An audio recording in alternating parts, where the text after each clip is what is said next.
Okay, just making a quick video here to show the new mods I've actually installed.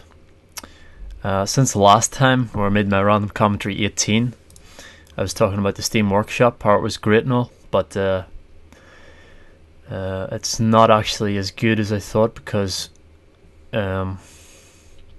all the Steam files are ESP files. Everything on the Steam Workshop has to be an ESP file. Like stuff like Skyrim HD 2K texture is not ESP. So like if you were to update that, you have to access all your Steam Workshop stuff from the actual launcher. You can't go through like SKSE, Skyrim Script Extender, which is what you have to do to activate a lot of these mods. So you have to go to SKSE loader, but if you do that, it won't activate the Steam Workshop files.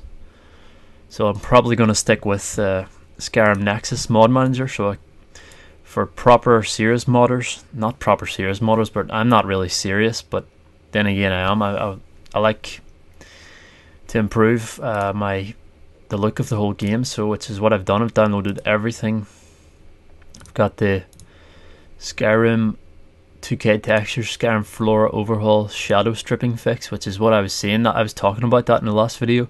The raggediness or the of the shadows, it looks like an error, so that hopefully will fix that and make it more smooth. Realistic water textures, which is kind of a must to make the waters more realistic, more ebb and flow. Yeah. QD inventory, I still have that, but I might turn that off because actually I thought I downloaded the other one. If you go to top 100, it's at the very top of all time. Skyrim UI, which it's the top rated file of all time, so it's obviously better than QD inventory, which I noticed a long time ago actually, but I was satisfied with QD inventory. But I'll probably, in fact I will download this because it looks a lot better, just a lot more attractive looking as well, so it'll work better with my Let's Play obviously. So you can see all the files I've downloaded today. It's been realistic water texture, Skyrim HD 2K texture, Skyrim Flora Overhaul, stripping fix, shadow stripping fix, enhanced blood textures, makes the blood look a lot more realistic. Lush grass, which a lot of these say they don't have performance denting effects, but I'm okay with that if they do.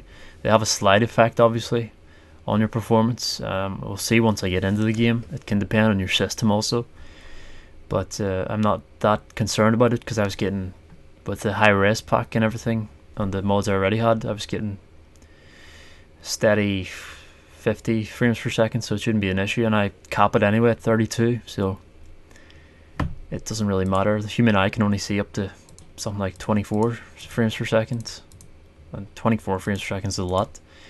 It makes a difference if you're actually playing a game, like a fighting game or a shooting game or an FPS. It makes a difference, but if you're actually just watching it, it doesn't really matter. Whereas if you're interacting, it matters, the FPS.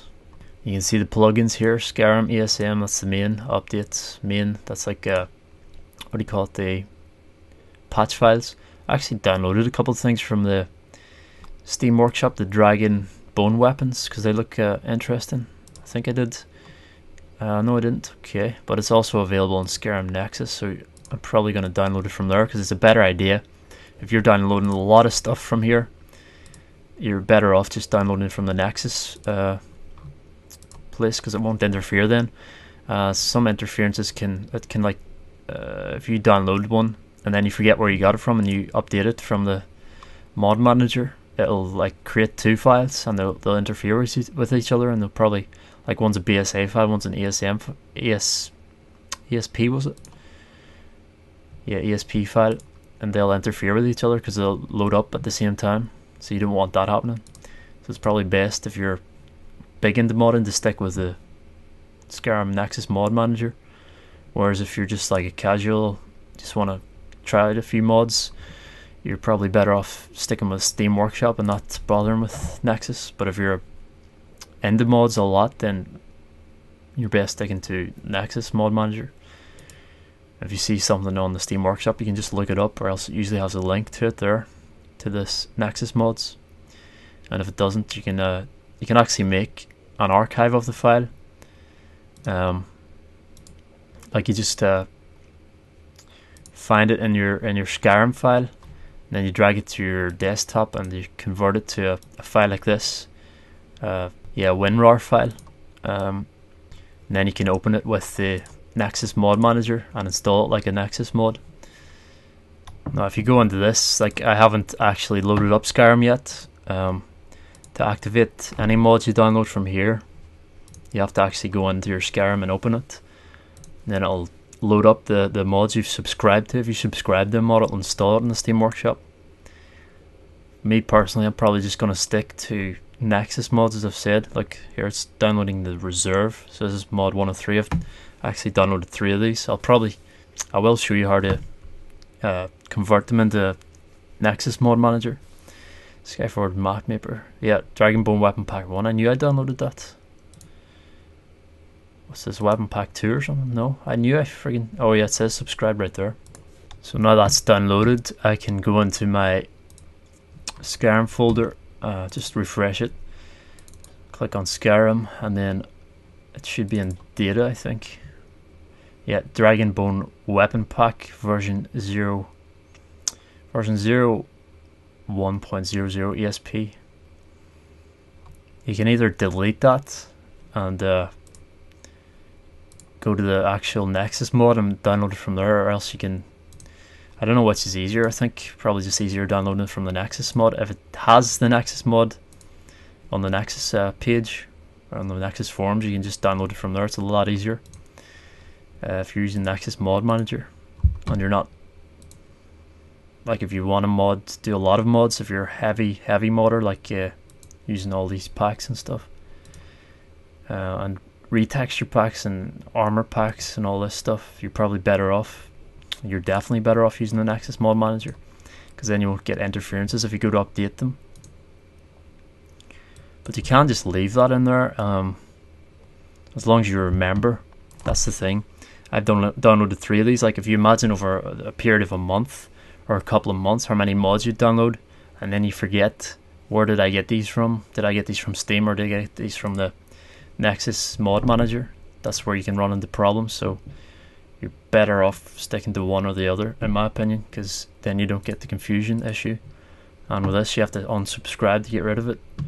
Although you don't necessarily have to do that, you can just delete it like I showed you. As I was saying, you don't have to do that. You can just go in here and like delete these 2 files. Or you can, let's see, you can cut and paste these onto your desktop. And then what you can do is add to archive and just name it something like Dragonbone, and then SW. That's to remind you that it's Steam Workshop. Then once that's archived, there it is there.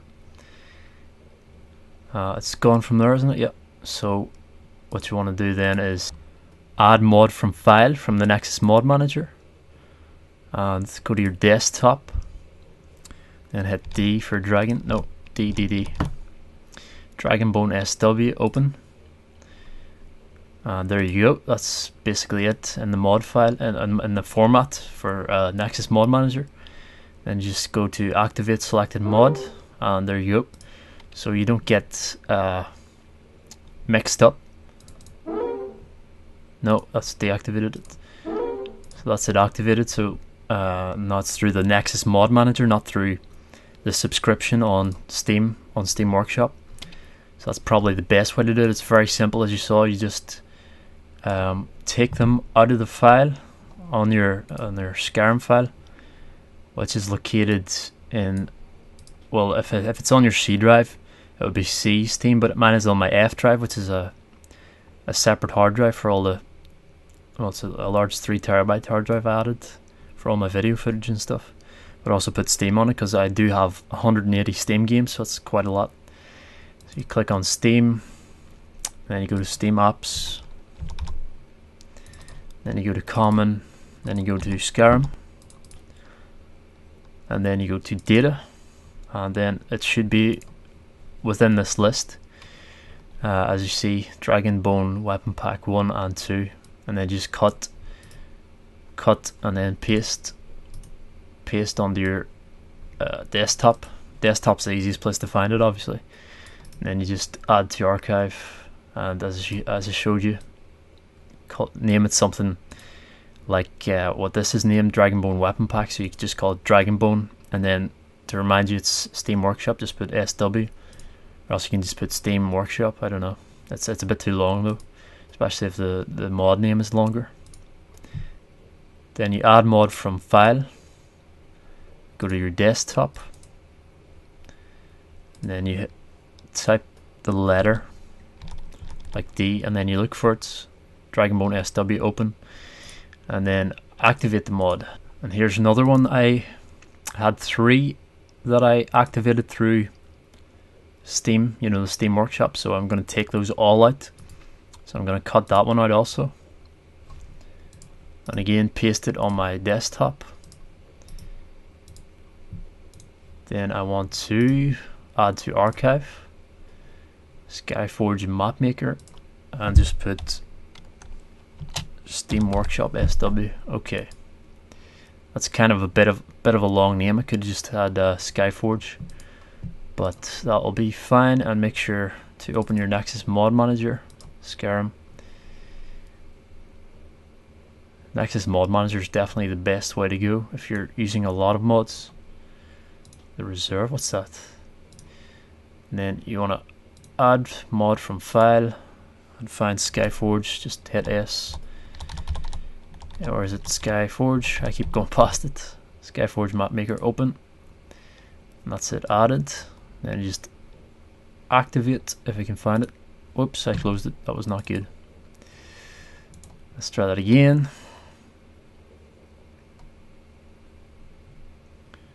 So then we just go activate the selected mod. Mod is successfully activated, so it'll be back in that list, Skyforge Map Maker, you see it there, but now it's been activated through the Nexus Mod Manager.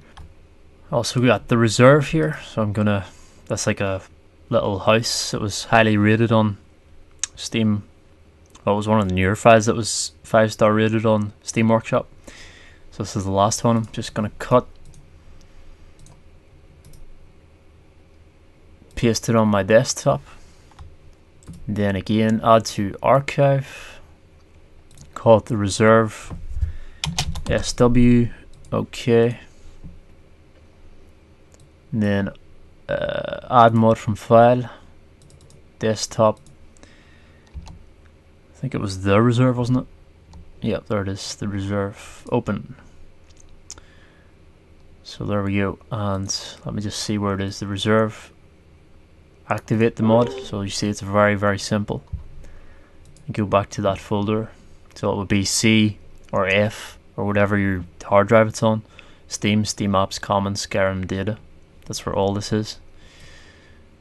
So that's about that. So thanks for watching. Do not forget to comment, rate, subscribe, and as always, have a nice day.